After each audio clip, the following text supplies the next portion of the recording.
मैं आपको तीसरे हफ्ते के दूसरे दिन बेदारी और बशारत के मुतालिया में खुश आमदीद कहता।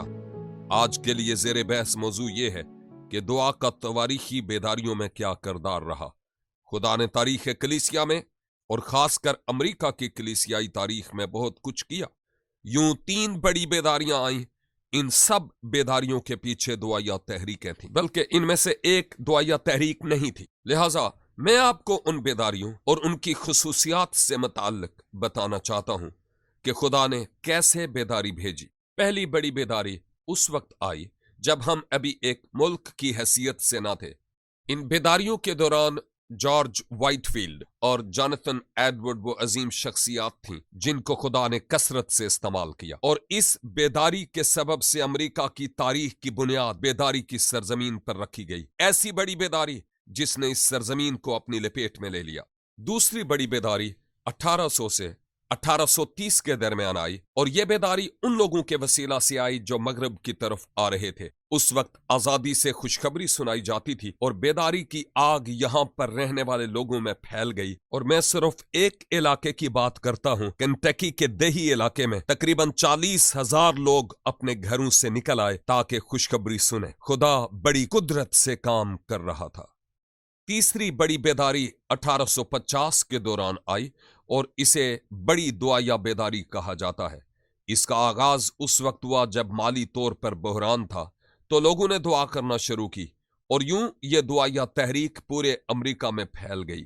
इसके नतीजा में बहुत बड़ी रूहानी फसल पैदा हुई।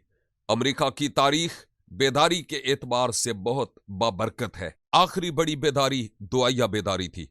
किसी ने मुझसे कहा कि अगर हम समझते हैं कि हम खुदा को खो बैठे हैं, तो फिर हमें वापस उस आखिरी मकाम पर जाने की जरूरत है जहां खुदा काम करता था, और अगर हम अपनी तारीख गंवा बैठे तो फिर उस पहले मकाम पर जाने की जरूरत है जहां हम खुदा को काम करते हुए देखते हैं, और वो बड़ी दुआया बेदारी थी। आज हमें बहुत बड़ी दुआया बेदारी की जरूरत है।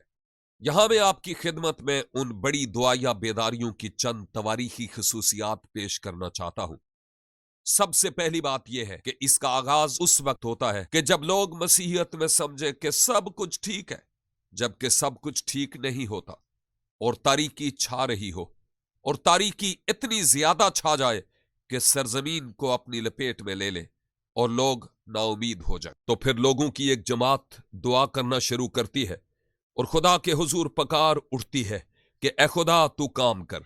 और जब वो इंतहाई जरूरतमंद हो जाए तो फिर खुदा का रूह उस सरजमीन पर नाजल होता है, और जब ऐसा हो तो बहुत से लोग खुदा की बादशाही में दाखिल होते हैं और बड़ी फसल पैदा होती है।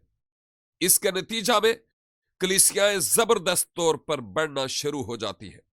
अहद हाजिर में कलीसियाई तारीख के बारे में बहुत कुछ कहा जाता है, लेकिन मैं आपको यह बताना चाहता हूं कि खुदावंद यीशु मसीह की कलीसिया और अमेरिका की कलीसियाई तारीख में जब खुदा ने अपने लोगों को बेदार किया तो इसके नतीजा में कलीसियाई तरक्की हुई। मैं समझता हूं कि हमें दुआ करने की जरूरत है, और छोटी छोटी और बड़ी बड़ी बातों के लिए दुआ करने से आगाज करना चाहिए। बाज लोग मुझसे कहते हैं, भाई सैमी यह बहुत मुश्किल और नामुमकिन है क्योंकि हमारे मुल्क की हालत बहुत खराब है। लेकिन मैं आपको बताना चाहता हूं कि हमारा खुदा हमारे मांगने और सोचने से कहीं ज्यादा बढ़कर कर सकता है। डॉक्टर राय फिश, जो कि अजीम मर्द खुदा और मुअर्रिख भी थे, साउथ वेस्टर्न सेमिनरी में बेदारी और बशारत की बाबत सिखा रहे थे, जहां हम सब एक कॉन्फ्रेंस में जमा थे। तो किसी ने उनसे पूछा कि क्या आपको अमेरिका में किसी बड़ी बेदारी की उम्मीद की किरण नजर आती है? लोग सोचने लगे पता नहीं क्या कहेगा। डॉक्टर फिश ने कहा, हमारे पास कोई उम्मीद नहीं। जब हम नाउमीद हो जाएं तो उस वक्त हमें पुकार उठने की जरूरत है। उस वक्त खुदा को पुकारना है और खुदा बढ़ेगा और काम करेगा।